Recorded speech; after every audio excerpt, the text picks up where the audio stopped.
الرجيم. بسم الله الرحمن الرحيم.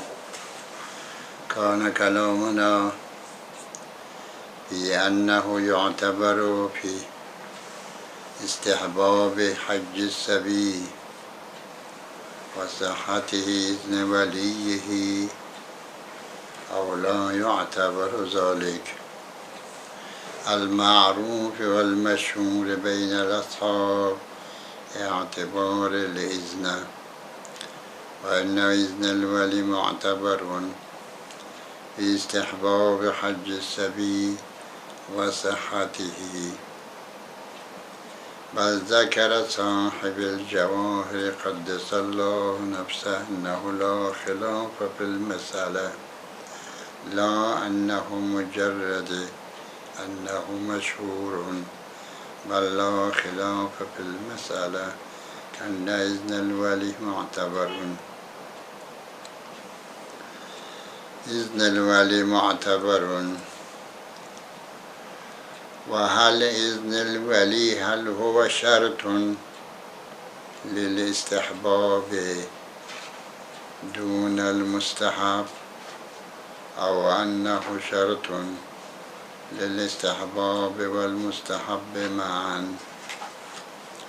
فقد ذكرنا في الوصول أن شرط الحكم إذا كان غير اختياري وهو شرط لمتعلقه أيضا، فإن شرط الوجوب إذا كان غير اختياري وهو شرط للواجب أيضا، فلا يمكن أن يكون الوجوب فعليا دون الواجب، تكليف بغير المقدور. فلهذا يكون شرط الوجوب إذا كان غير اختياري وهو شرط للواجب أيضا. وكذلك الحال في المقام، شرط الاستحباب بما أنه غير اختياري وهو إذن الولي وهو شرط للمستحب أيضا، وإلا فلا معنى لأن يكون الاستحباب فعليا دون المستحب. وقد ذكرنا ذلك في الوصول مفصلا. وعلى هذا فقد استدل على اعتبار إذن الولي بأمرين: الأول أن العبادات توقيفية، وقد تقدم أنه لا شبهة في ذلك.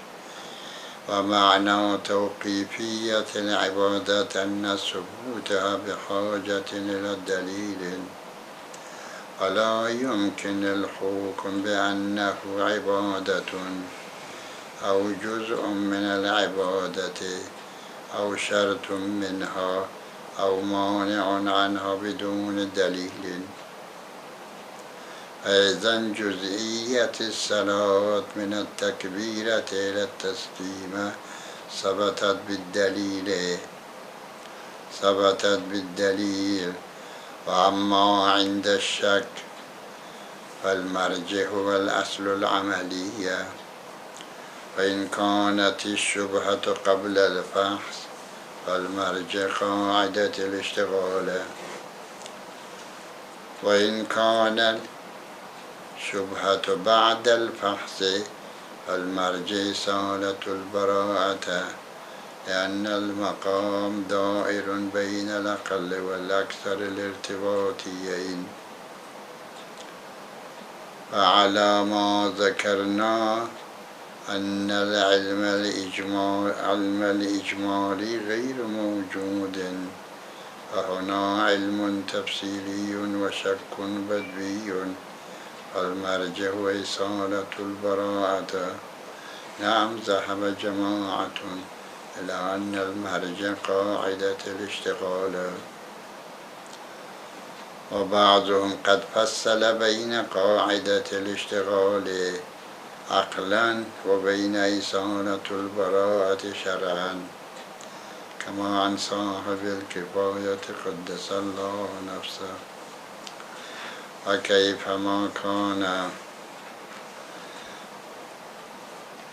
وكيفما كان لا بد لنا من الرجوع إلى الروايات الخاصة التي تدل على استحباب حج السبي، سواء كان مميزا أم لم يكن مميزا. وهذه الروايات تصنف إلى أصناف 4: صنف منها خارج عن محل الكلام، وهو الروايات التي يقوم ولي السبي بحجه، فإنه يقوم باغتساله مقدمة لإحرامه، ثم يلبس ثوبي الإحرام، ثم يلبي عنه ويطوف به ويسعى به ويقوم بتقصيره. وهكذا للحج في الحج الوقوف بالعرفات به والمزدلفة، ويرمي عنه ويذبح عنه إذا كان موجودا، وإلا فيصوم عنه. هذا الصنف خارج عن محل الكلام، لا شبهة في أن الولي راز بحجه، هو يقوم بحجه. وأما الأصناف 3: الصنف الأول وهو الروايات التي تدل على أن حج السبي مستحب، وأنه لا يجزي عن حجة الإسلام.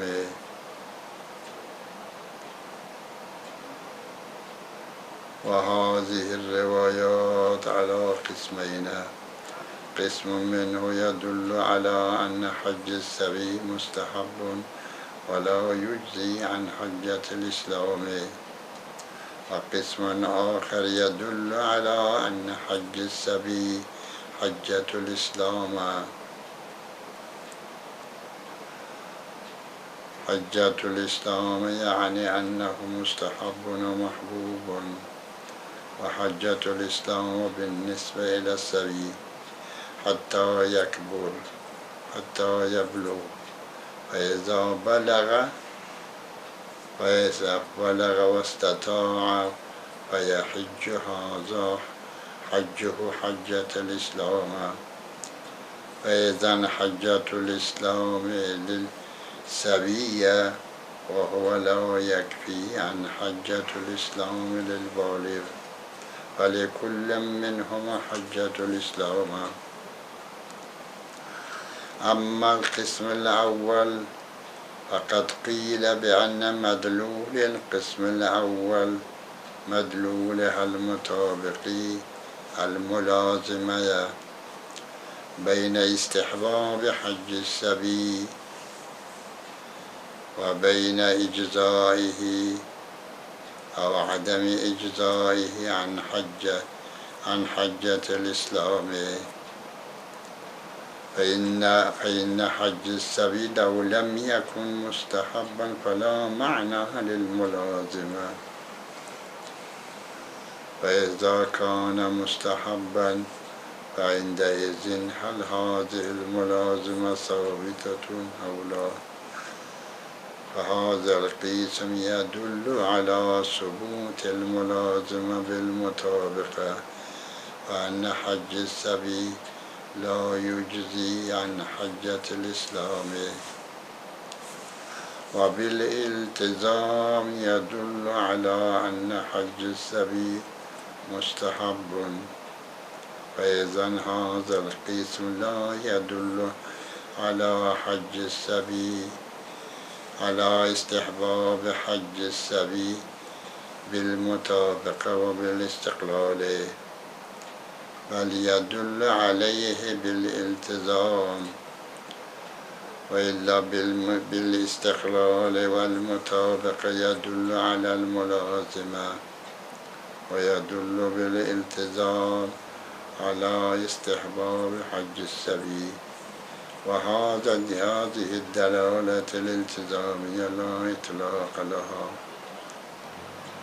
إذا شك في اعتبار إذن الولي فلا إطلاق للمدلول الالتزامي لكي يتمسك بإطلاقه لنفي اعتباره،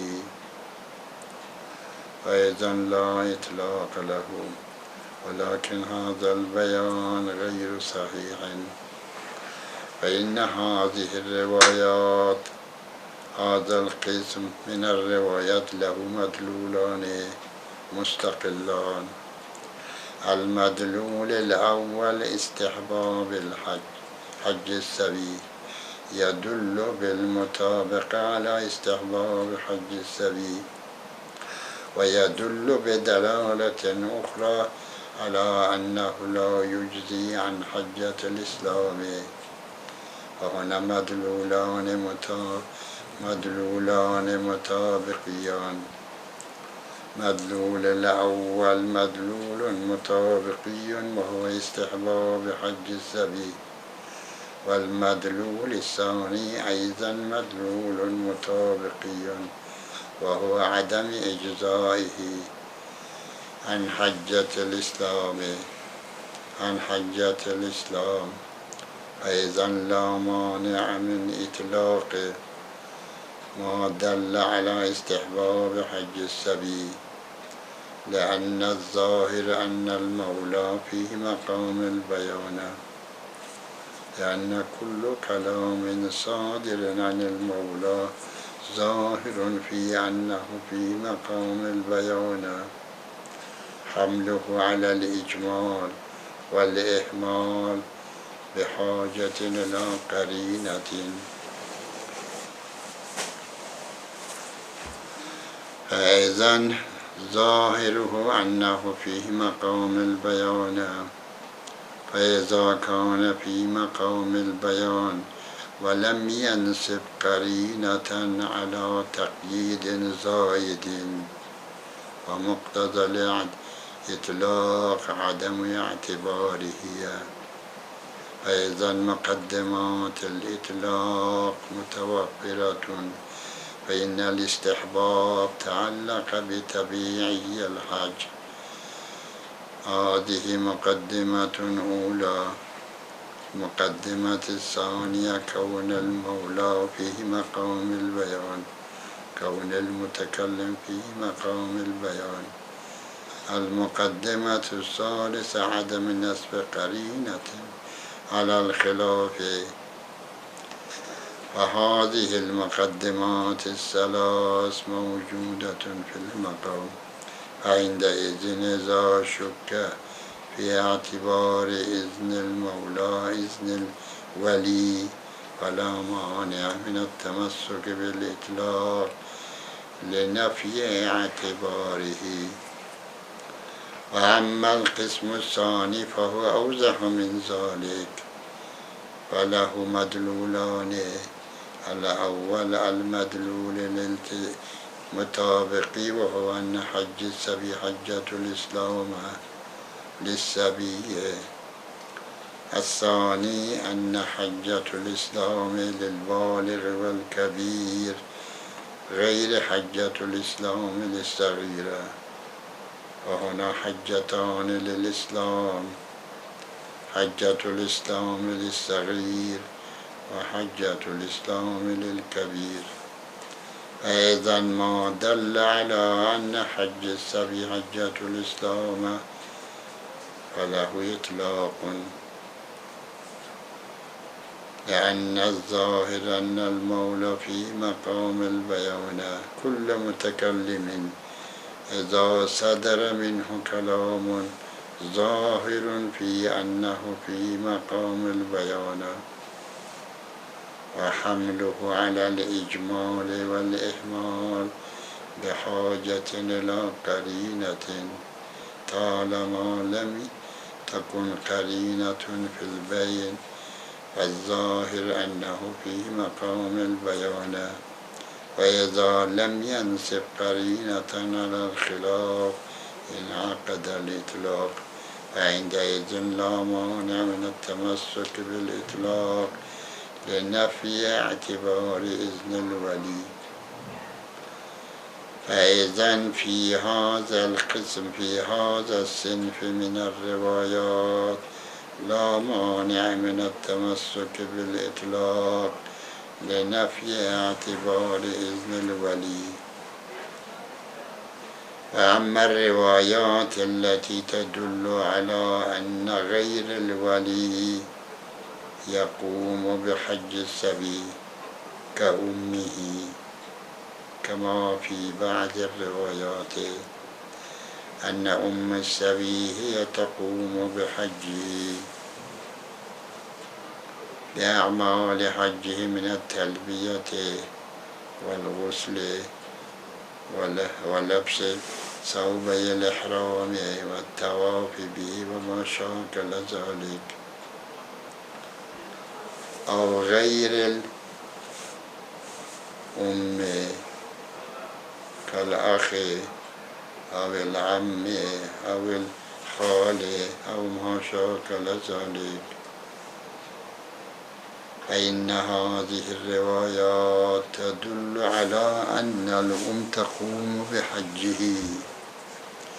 ولو كان إذن ولي معتبرا لذكر الإمام عليه السلام،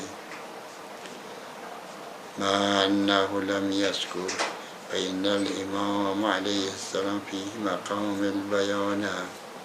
هذه الروايات صدرت عن الإمام عليه السلام، الظاهر أنه في مقام البيان، ولم ينسب قرينة على اعتبار إذن الولي.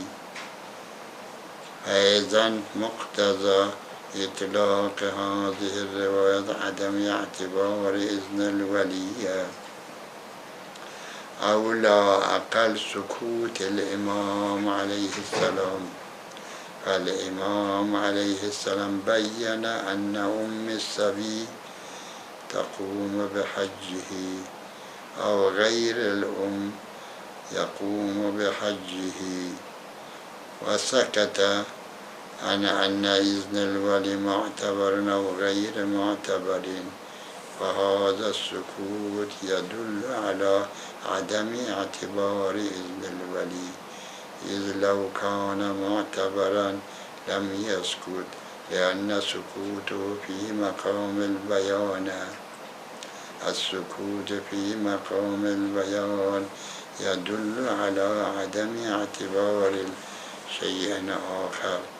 فإذا شككنا في اعتبار الإذن، فسكوت الإمام في مقام البيان يدل على عدم اعتباره.